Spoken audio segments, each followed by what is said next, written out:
സായിവേ നല്ല ഒന്നാന്തരം ട്യൂബ്ലൈറ്റ് വന്നിട്ടുണ്ട്. എന്ത് പ്രകാശം, എന്തു രുചി.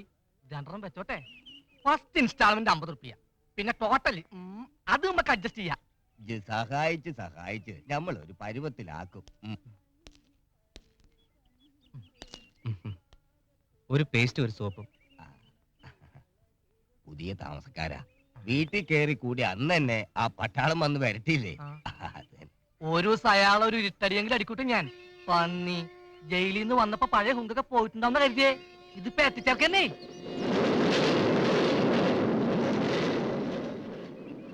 സായിബേ ഞാൻ പിന്നെ വരാട്ടാ.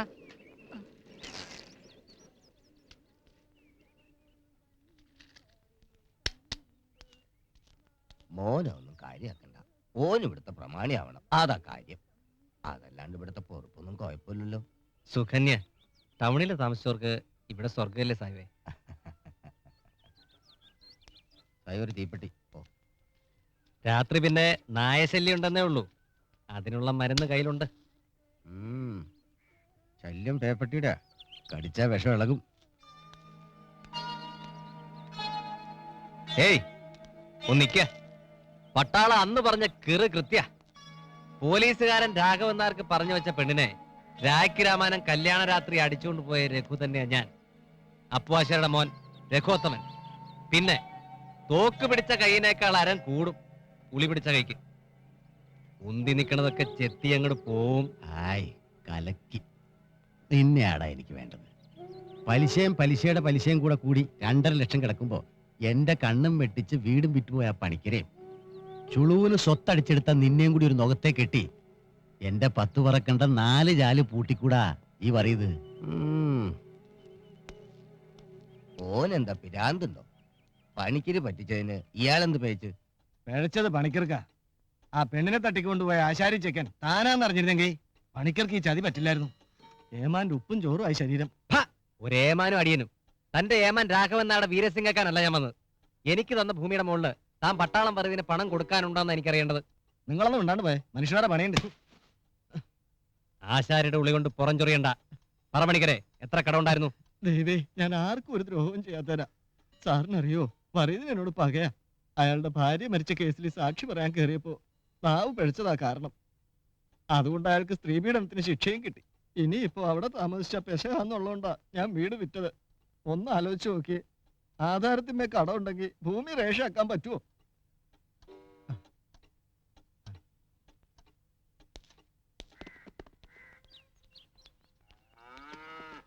ആൻ്റപ്പാ,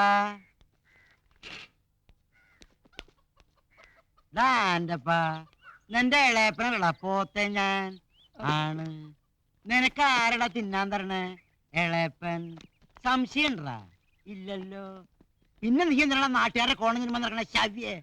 നമ്മുടെ പണിക്കരുടെ വീട്ടിൽ വന്ന പുതിയ താമസക്കാരില്ലേ, എന്തുട്ടാളുടെ ജോലി മറന്നൂലോ. ഹാൻഡിക്രാഫ്റ്റേ, നല്ല ആൾക്കാരാ. നമ്മളായിട്ടൊരു ഉപകാരം കണ്ട് ചെയ്താ അത് കർത്താവ് കാണും. ഇല്ലപ്പാ? ആൻ്റപ്പാ, നിന്റെ തൊഴിലിപ്പ് എന്താ? ഓപ്പറേറ്റർ. കോപ്പറേറ്റീവ്? ചക്ക ഓപ്പറേറ്റർ.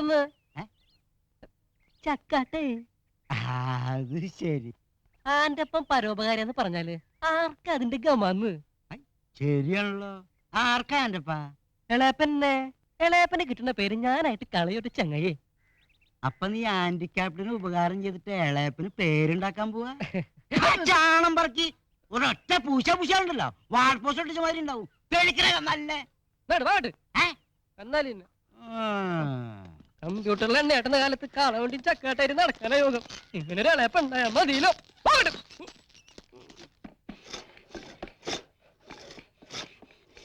നമസ്കാരം സാർ. ആരാ? ഞാൻ രഘുത്തമൻ, മദ്രാസ് ബ്രാഞ്ചിൽ നിന്ന് ഇവിടേക്ക് ട്രാൻസ്ഫർ വാങ്ങി വന്നതാ. MD വിളിച്ച് പറഞ്ഞിരുന്നു. അല്ല, ജോയിൻ ചെയ്യാൻ എന്താ അത്ര അമാന്തം? തന്നെ എഴുന്നള്ളിക്കാൻ ആന അമ്പാരിയെ ഏൽപ്പിക്കണോന്ന് വിചാരിക്കായിരുന്നു ഞാൻ. കമ്പനിക്ക് നല്ലൊരു ഓഫർ കിട്ടിയിരിക്കുന്നു. തന്നെ കൊണ്ട് ചെയ്യിക്കാൻ മദ്രാസ് നിങ്ങളുടെ ഓർഡർ അയച്ചെടുക്കണം. ഒബ്രായ് ഗ്രൂപ്പിന്റെ ഇന്റർനാഷണൽ 5 സ്റ്റാർ ഗ്രൂപ്പാ. അവർക്ക് നമ്മുടെ ശൈലിയിൽ 6 പീസ് ദാരുശില്പങ്ങൾ വേണം. First order. ബാക്കി പുറകെ. തുടങ്ങിക്കോ, വേഗം ചെയ്തു കൊടുക്കേണ്ടതാ. 3 പീസ് താൻ ചെയ്യണം. 3 പീസ് മദ്രാസിൽ തന്നെ ചെയ്യും. താൻ കൊടുത്ത ഡിസൈൻ അവർ സ്വീകരിച്ചെടുക്കണത്. അതില് ഞാൻ ചില മാറ്റങ്ങളൊക്കെ വരുത്തിയിട്ടുണ്ട്.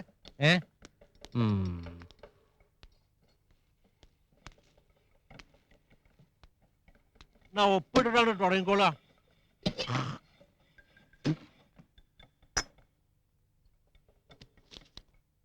പിന്നെ ആ. ഈ വർക്കേഴ്സ് ഓഫീസിൽ വന്നിരുന്ന് നിരങ്ങണ പതിവൊന്നും ഇവിടെ ഇല്ല.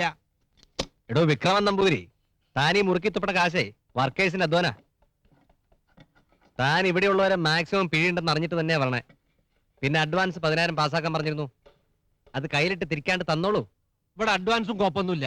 ഇന്നോട് അതൊട്ട് പറഞ്ഞിട്ടുമില്ല. ഞാൻ പറഞ്ഞ പോലെ ഒപ്പിട്ട് പണിയാൻ പറ്റില്ല അച്ഛാ. ഇവിടെ പണിയണ്ട വെച്ചോളൂ. വേറെ ആളില്ലാണ്ട് കമ്പനി പൂട്ടൊന്നുമില്ല. ഹേയ്, ഉം.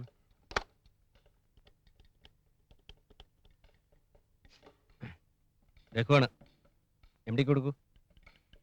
ആ നമസ്കാരം സാർ. ആ ഓഫീസിൽ നിന്ന് വിളിക്കാണ്. ഇവിടെ ഒരു പെരട്ട കോളാമ്പിയാണല്ലോ സാർ. അയാളുടെ മുമ്പിൽ വെച്ച് ഞാൻ അങ്ങനെ പറയൂ. പുറത്ത് പോയേക്കണം. അത് ശരി, ഇതാ വരണുണ്ട്. കാര്യങ്ങൾ സാറ് തന്നെ പറയുക. ഇന്നെ ഭരിക്കണ്ടെന്ന് പറഞ്ഞേക്ക്. പണം വേണം, മറക്കണ്ട. ഇതാ കൊടുക്കാം.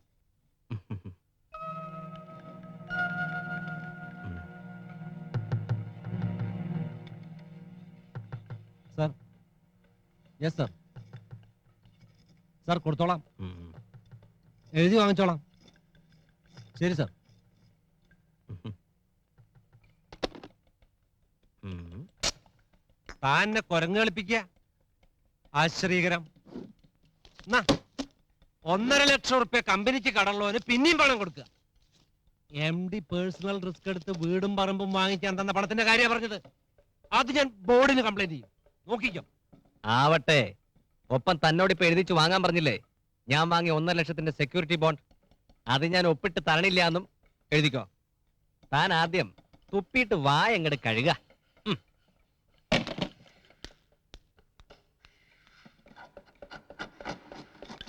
ഹലോ, എന്താ പേര്? രാജേഷ്. ആ. ഹലോ. അപ്പൊ ജോയിൻ ചെയ്തോ?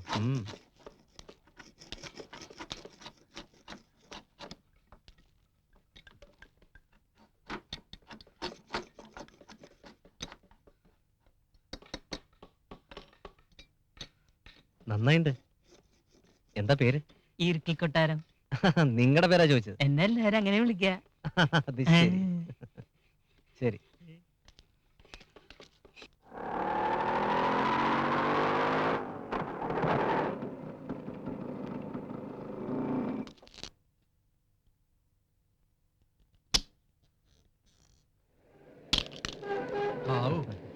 തന്നെ തെരഞ്ഞു വരായിരിക്കായിരുന്നു. എന്തത്ര വൈകി? അവിടുന്ന് വരാൻ അല്പം സമയമെടുത്തു. മദ്രാസിൽ തീർത്തു കൊടുക്കേണ്ട ചില ജോലികളുണ്ടായിരുന്നു. ആധാരം ഞാൻ ഇപ്പോഴാ വാങ്ങിയത്. ഇതാ. ആധാരം മേടിച്ച് പണം തന്നേന്നാ ബോർഡ് മീറ്റിംഗിൽ പറഞ്ഞേ. ഒരു സെക്യൂരിറ്റി ഇല്ലാണ്ട് തന്നു പറഞ്ഞ പ്രശ്നമാണേ. 2 ലക്ഷം രൂപയുടെ കാര്യ. ഇന്നും കണ്ടില്ലാച്ചാ അങ്ങോട്ട് വരായിരിക്കായിരുന്നു. ഉയ്യോ, ചതിക്കല്ലേ. ഗോപി വന്നാൽ തന്നെ പലിശയ്ക്ക് പണം കൊടുത്താൽ ഞാൻ വീട് വാങ്ങിയെന്ന് എല്ലാവരും അറിയും. ഞാൻ വീട്ടുകാരോട് പോലും പറഞ്ഞിട്ടില്ലേ. വലിയ ഉപകാരം. ദാ, ഈ മാസത്തെ അടവ് എല്ലാം കൃത്യമായിരിക്കും. ഇറങ്ങട്ടെ? ശരി.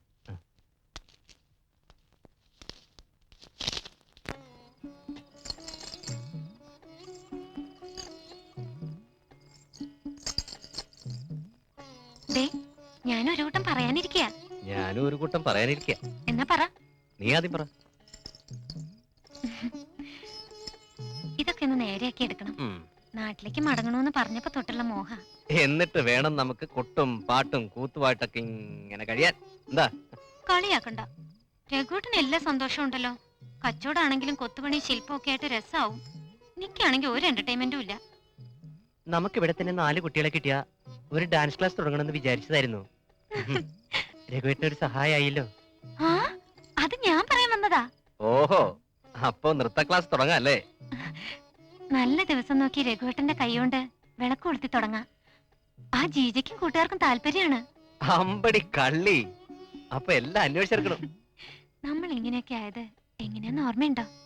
എങ്ങനെയൊക്കെ? കണ്ടുമുട്ടിയതും പ്രേമിച്ചതും ഓടിപ്പോയതൊക്കെ ഇല്ലല്ലോ. ഉണ്ടാവില്ല. ആണുങ്ങൾ അങ്ങനെയാ. ഇനി കുറച്ചു കഴിഞ്ഞാൽ എന്നെ മറക്കും. ഏയ്